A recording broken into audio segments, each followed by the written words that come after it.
Abra sua Bíblia em Marcos, capítulo 9, versos 30 a 32.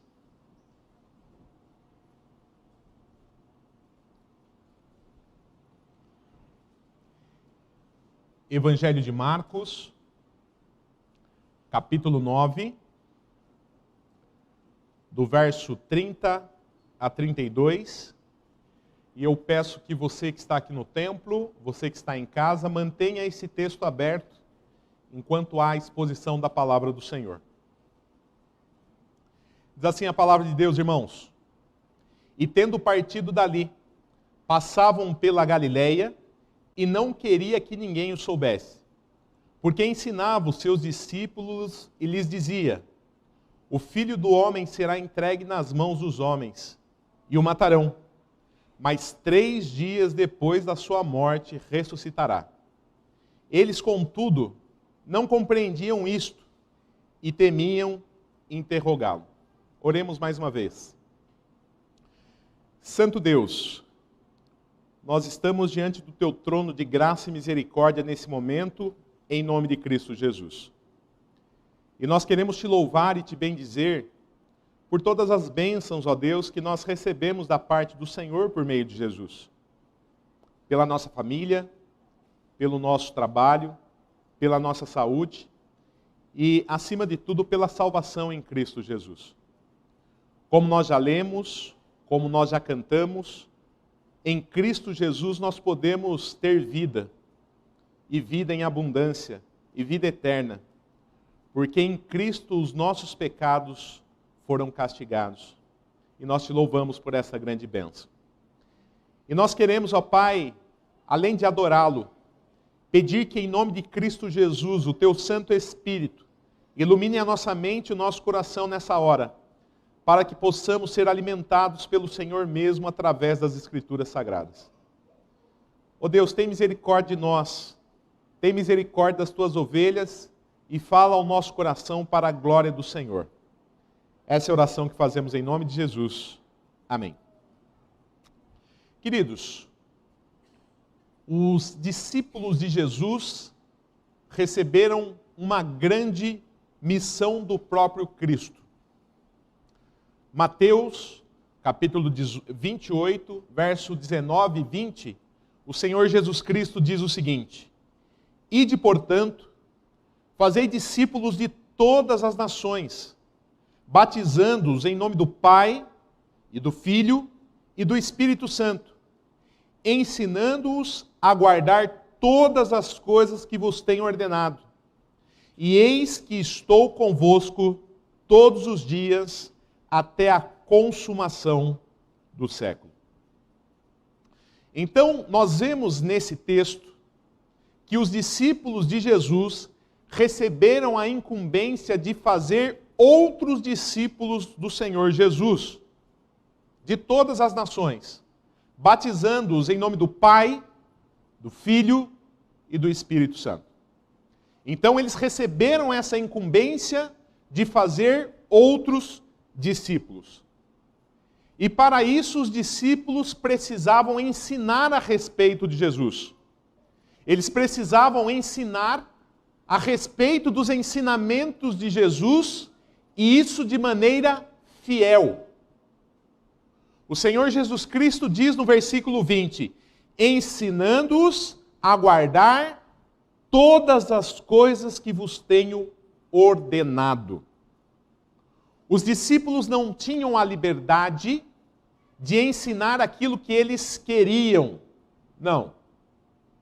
Eles tinham que ser absolutamente fiéis àquilo que Jesus ensinou. Eles tinham que repassar exatamente aquilo que foi passado por Cristo a eles, ensinando-os a guardar todas as coisas que vos tenho ordenado, diz o texto. E o texto que nós vamos estudar nessa manhã, Jesus Cristo está discipulando os seus discípulos. ele está ensinando lições importantíssimas, lições fundamentais para esses discípulos. E isso por dois motivos. Primeiro, para que eles estivessem preparados para aquilo que iria acontecer, a morte e a ressurreição. E segundo, para que eles pudessem, por meio das Escrituras Sagradas, nos ensinar a respeito dessas grandes lições, dessas importantes lições. Que lições são essas? A exaltação de Jesus e a humilhação de Jesus. A morte e a ressurreição. E o texto nos fala primeiramente da morte, da sua humilhação. O Senhor Jesus Cristo, discipulando os seus discípulos, ele vai falar então a respeito da sua humilhação, da sua morte. Acompanhe na sua Bíblia o que diz o versículo 30. O texto diz assim: e tendo partido dali, passavam pela Galileia, e não queria que ninguém o soubesse. Irmãos, Jesus Cristo aqui está no final do seu ministério terreno. E aqui, ele e os seus discípulos estão caminhando rumo a Jerusalém. E lá em Jerusalém, ele seria preso, julgado, condenado e morto na cruz do Calvário. Ele está caminhando então a Jerusalém para cumprir a sua missão. E ele aproveita esses últimos momentos de vida para ensinar os seus discípulos, para discipular os seus discípulos, para que eles estivessem então preparados para esse momento, a morte de Jesus, e para que eles também pudessem ensinar a mim e a você a respeito dessas importantes lições. E ele desejava então, nesse momento, no final do seu ministério, ele não queria mais multidões perto dele. Ele precisa preparar os seus discípulos.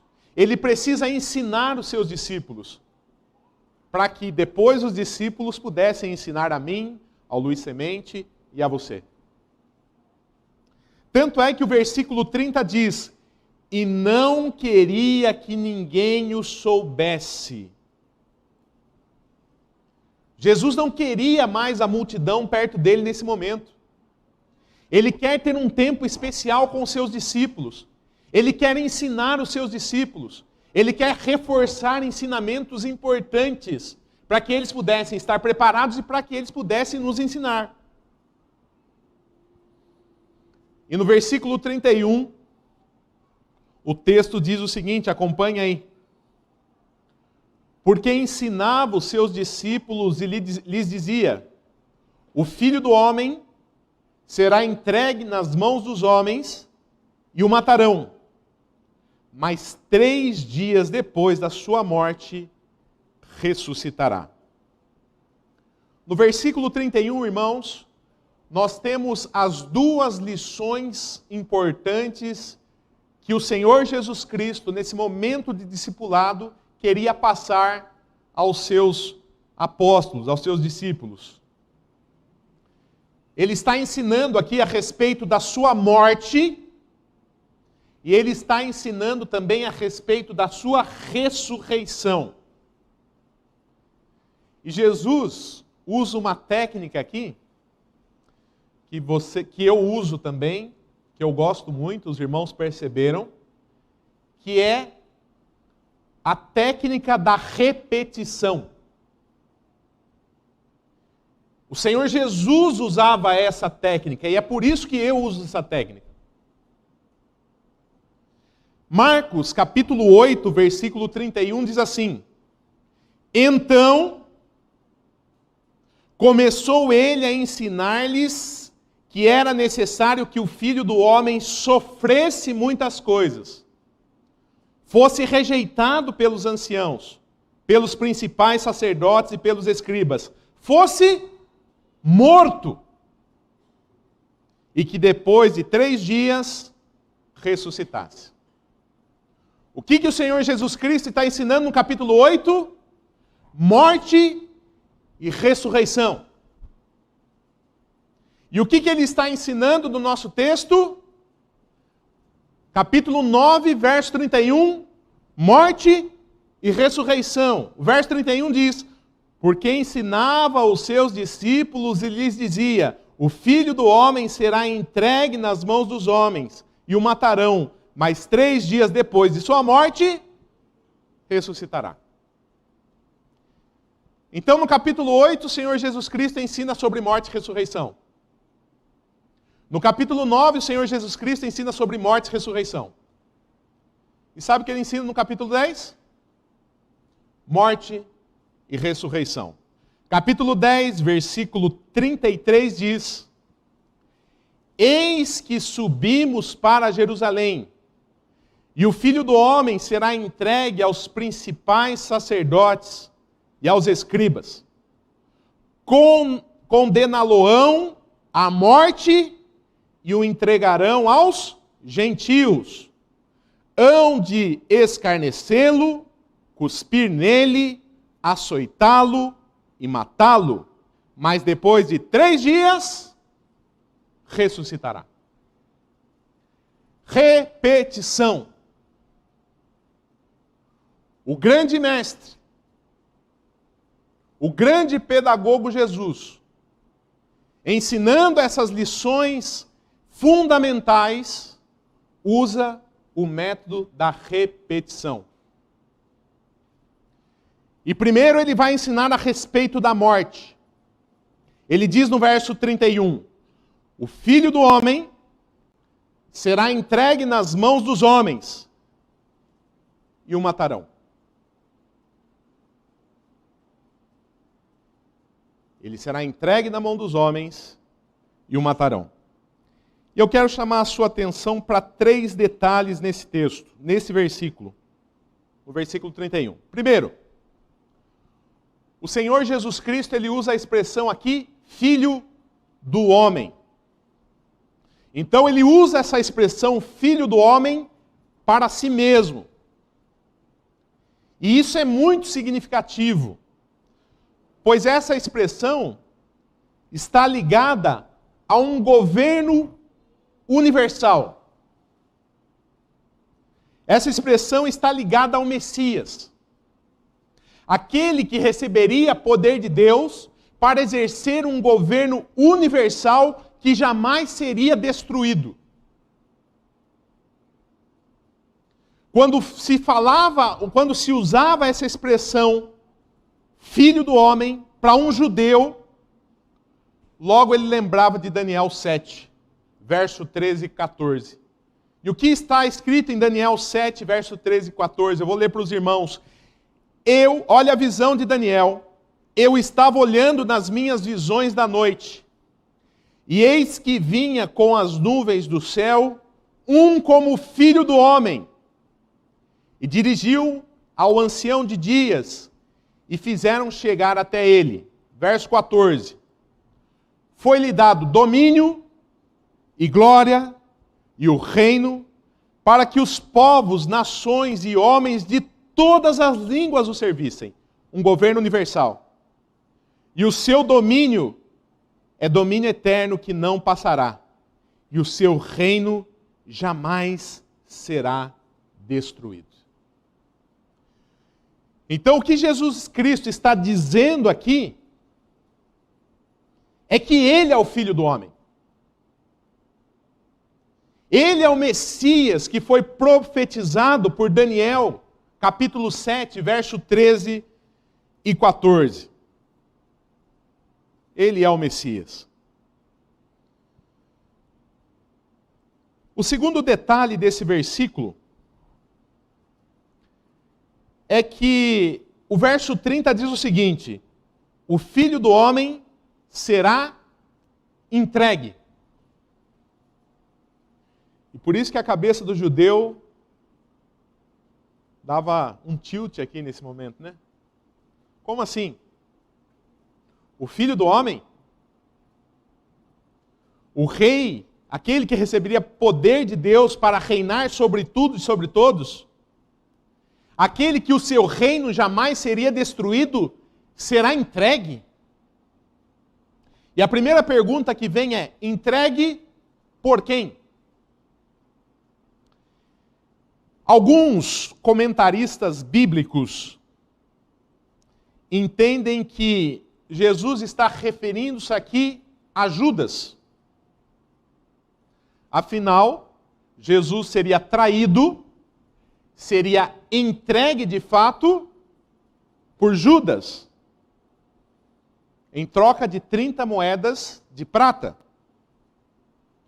Outros comentaristas bíblicos, por sua vez, entendem que Jesus Cristo está se referindo aqui ao Deus Pai. É o Deus Pai quem está entregando o Senhor Jesus Cristo aqui. E outros textos bíblicos favorecem essa ideia. Por exemplo, o texto mais conhecido nas Escrituras, talvez, João capítulo 3, versículo 16. Como que diz esse texto? Quero ouvir a igreja. Porque Deus...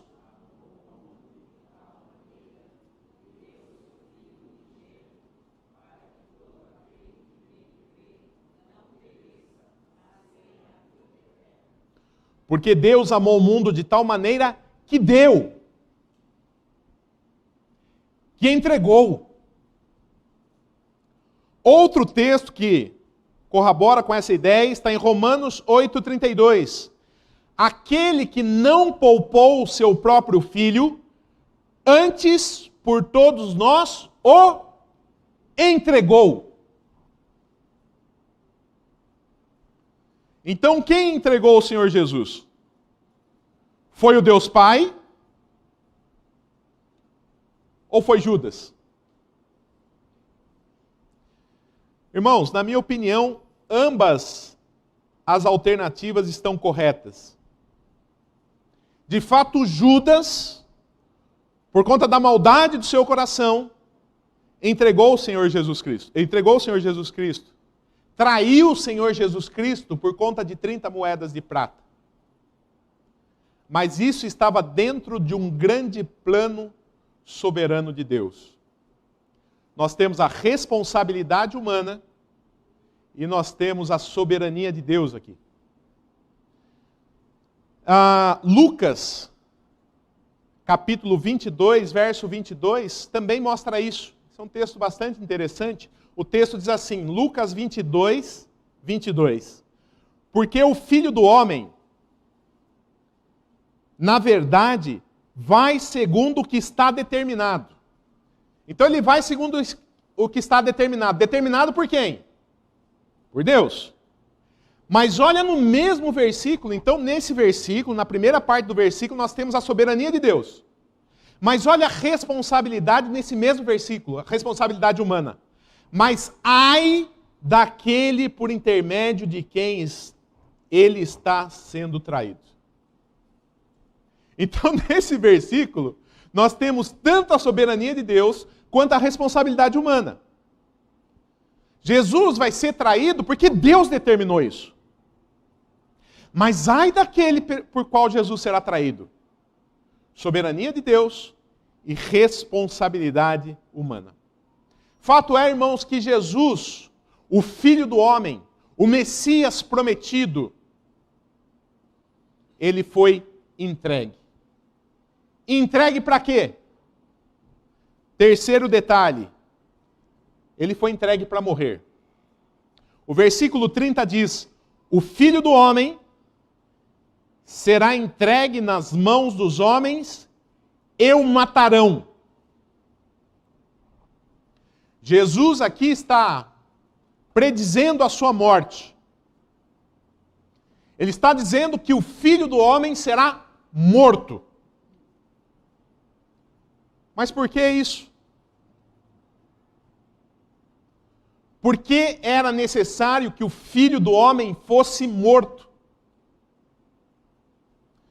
E a pergunta importante, qual a relação da minha vida, pastor Juliano, da sua vida que me ouve aqui no templo, da sua vida que nos ouve pela internet, qual a relação da nossa vida com a morte de Jesus Cristo. Irmãos, Jesus precisava morrer, porque a salvação do povo de Deus passava pela morte de Jesus Cristo. Deus entregou o seu Filho para que Judas o traísse, para que entregasse, aos líderes judaicos, para que ele morresse, porque através da morte de Jesus, através do sacrifício de Jesus,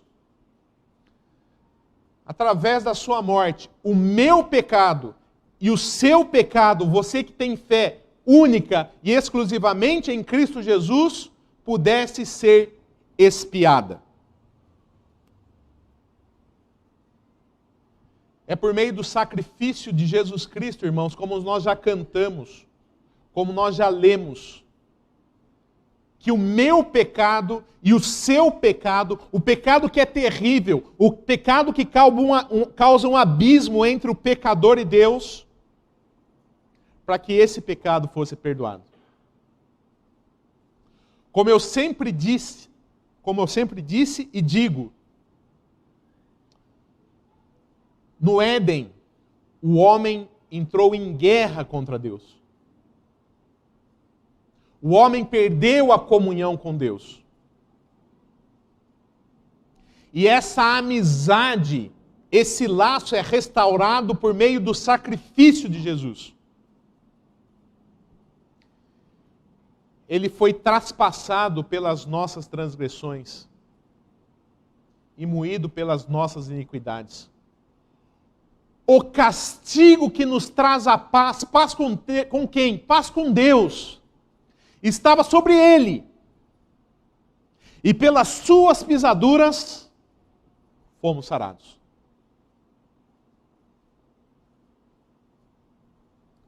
E é por isso que, como nós cantamos, nós nos gloriamos na cruz. Nós nos gloriamos na cruz. Lá na cruz, irmãos, Jesus assume o nosso lugar.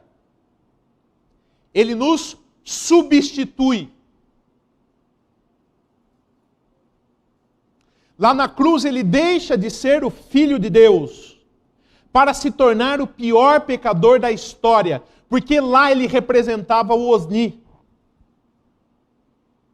o Alexandre, o Juliano, a Ziza, a Eliana e todo aquele que tem fé nele, única e exclusivamente nele.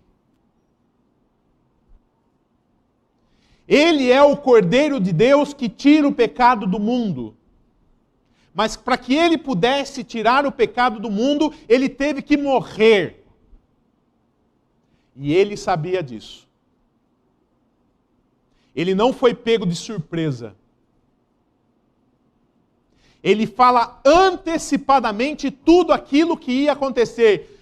O Filho do Homem vai morrer, o matarão, ele vai ser entregue.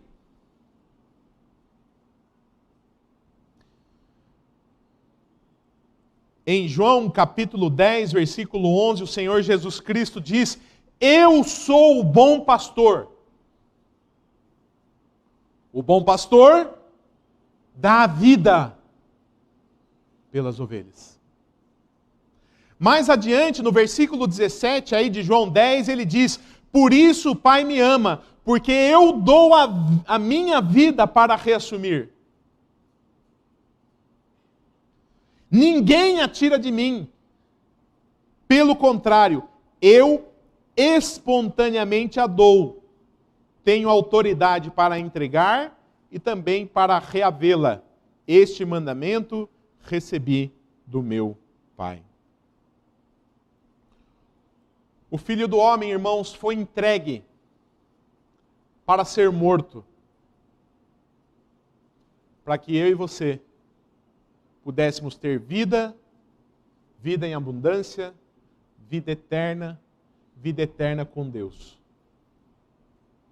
E o Senhor Jesus Cristo, nesse momento de discipulado, nesses últimos momentos de vida, nesses últimos dias de vida, ele quer ficar sozinho com seus discípulos, ele quer ficar longe da multidão, porque ele tem que explicar, que ensinar isso novamente por repetição aos discípulos, para que eles entendessem, para que eles pudessem passar isso para mim, para o Lucas, para a Letícia e para você que me ouve.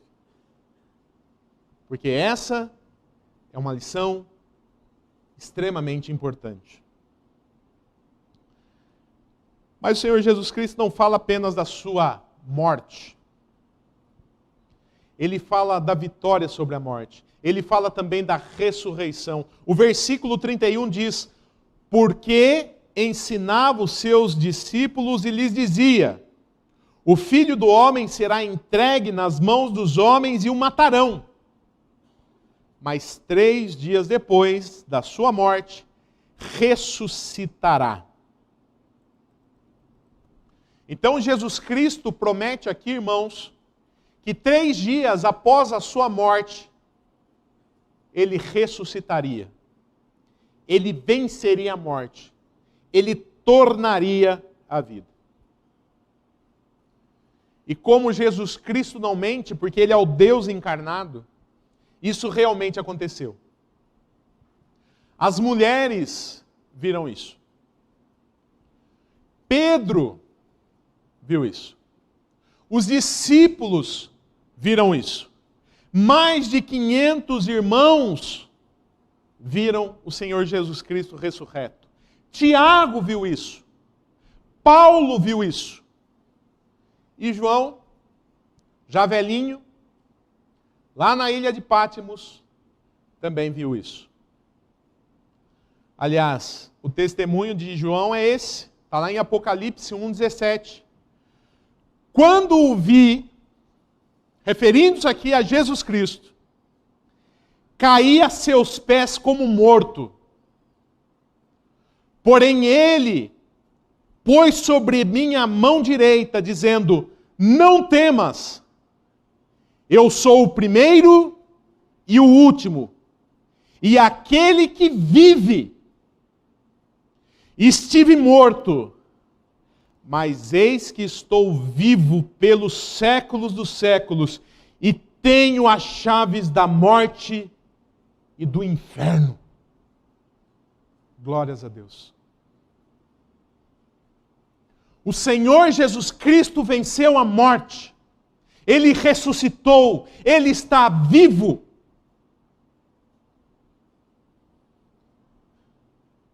A morte não é a última palavra, irmãos. O túmulo frio não é o último destino. E porque Ele venceu a morte, eu e vocês também venceremos a morte. 1 Coríntios, capítulo 15, versículo 20 diz: mas de fato Cristo ressuscitou dentre os mortos, sendo Ele as primícias dos que dormem. Ele é o primeiro que ressuscitou. Né? Mas o texto continua: visto que a morte veio por um homem, também por um homem veio a ressurreição dos mortos. Porque Cristo morreu e ressuscitou, irmãos. Eu e você também morreremos. Mas assim como Cristo, nós ressuscitaremos para uma vida eterna de gozo com o nosso Pai Celestial. Aliás, o Senhor Jesus Cristo diz o seguinte em João capítulo 11, versículo 25 e 26. Disse-lhe Jesus: eu sou a ressurreição e a vida. Quem crê em mim, ainda que morra, viverá. E todo o que vive e crê em mim, não morrerá eternamente. Nós vamos ressuscitar e ter uma vida eterna com Deus. Todas as pessoas vão ter uma vida eterna com Deus? Não. Tanto é que ele termina esse versículo dizendo: crês isto?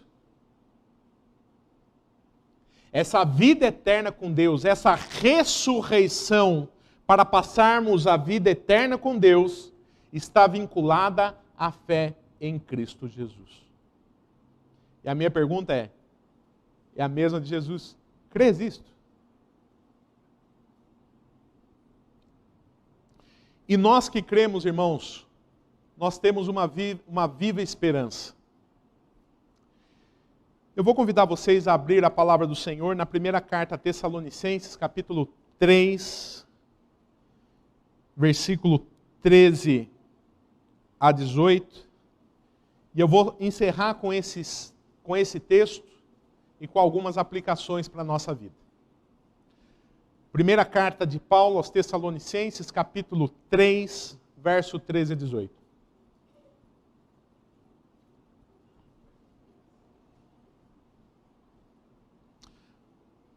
Desculpa, 4. Capítulo 4, irmão. Eu errei, desculpa. Errei aqui o endereço. De 13 a 18. A palavra de Deus diz assim, irmãos: não queremos, porém, irmãos, que sejais ignorantes com respeito aos que dormem. Aqui é aos que morrem, irmãos. Não seja ignorante com relação aos que morrem. É isso que Paulo está dizendo. Daí ele continua: para não vos entristecermos como os demais que não têm esperança. O que Paulo está dizendo é o seguinte: quando um cristão morrer, não tenha o desespero que aqueles que não são cristãos têm. E ele vai explicar o porquê. Verso 14. Pois se cremos que Jesus morreu e ressuscitou, assim também Deus, mediante Jesus, trará em sua companhia os que dormem. Aqueles que morreram ressuscitarão no último dia. E ele vai continuar desenvolvendo essa ideia. Daí ele continua, verso 15. Ora, ainda vos declaramos por palavra do Senhor isto: nós os vivos, os que ficarmos até a vinda do Senhor, de modo algum precederemos os que dormem. O que Paulo está dizendo é o seguinte: que existe uma geração que não vai morrer, não vai enfrentar a morte física. Porque quando Cristo voltar para resgatar a sua igreja, essas pessoas estarão vivas. Mas olha só o que Paulo diz no versículo 16: porquanto o Senhor mesmo, dada a sua palavra de ordem, ouvida a voz do arcanjo e ressoada a trombeta de Deus, descerá dos céus, e os mortos em Cristo ressuscitarão primeiro. Então, antes daquela geração que está viva subir aos céus, Deus vai ressuscitar os que estiverem mortos.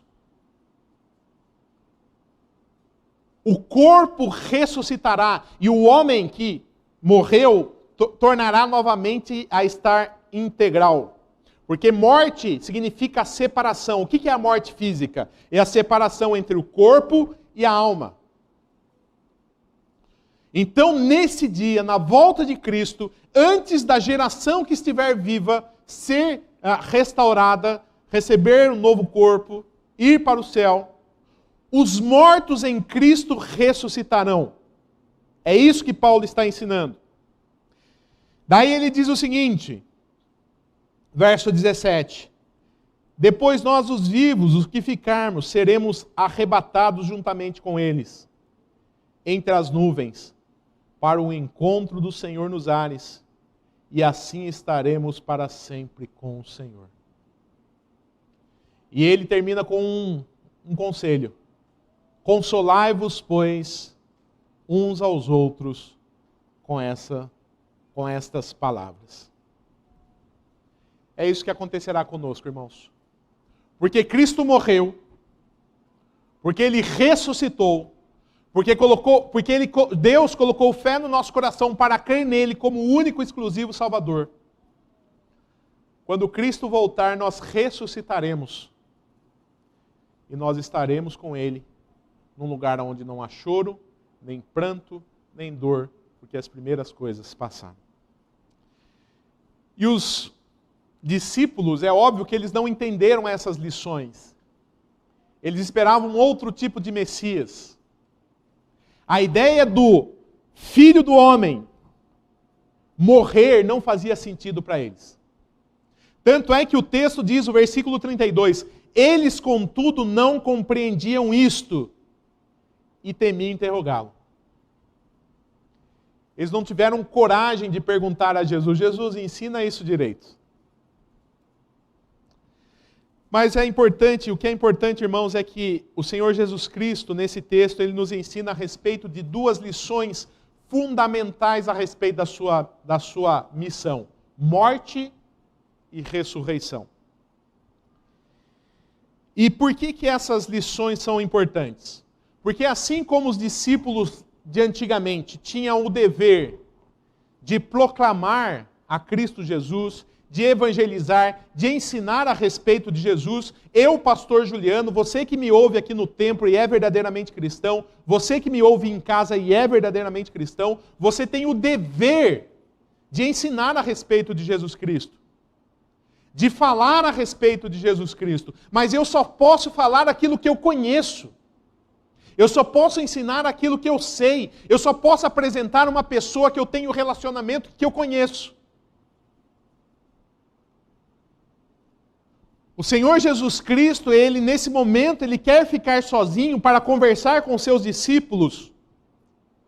Justamente por isso, eles precisavam entender a respeito de Jesus, a respeito da sua morte e ressurreição, para que isso chegasse a mim e a você. E para que nós pudéssemos, então, ensinar isso. Então, a primeira aplicação, irmãos, é que nós possamos meditar naquilo que Deus fala a respeito de Jesus por meio das Escrituras Sagradas e que nós sejamos encorajados nesse mundo mal que está lá fora. Nesse mundo que é torto que está lá fora. Nesse mundo que jaz no maligno que está lá fora. Nesse mundo onde nós somos perseguidos que está lá fora. É nesse mundo que eu e você somos desafiados a pregar a respeito de Jesus, a falar de Jesus, a fazer discípulos de Jesus. Ide por todo o mundo, fazei discípulos, ensinando-os a guardar todas as coisas que vos tenho ordenado. A base do nosso conhecimento a respeito de Jesus está aqui. E quando você for ensinar isso para as pessoas que estão lá fora, eles vão zombar de você, vão perseguir a você. Mas a nossa viva esperança deve nos fortalecer para que nós anunciemos e cumpramos a nossa missão. Essa é a primeira aplicação. Segunda aplicação, tenha um coração grato a Deus. O nosso Mestre morreu pelos nossos pecados. Quando saiu o filme A Paixão de Cristo, criou-se a grande polêmica: quem matou Jesus? Foram os judeus ou foram os romanos? Na verdade, quem matou Jesus fui eu e o Jaime. E você. Porque ele morreu pelos nossos pecados. Mas ele ressuscitou para a nossa justificação. Então além de evangelizar, tenhamos um coração grato.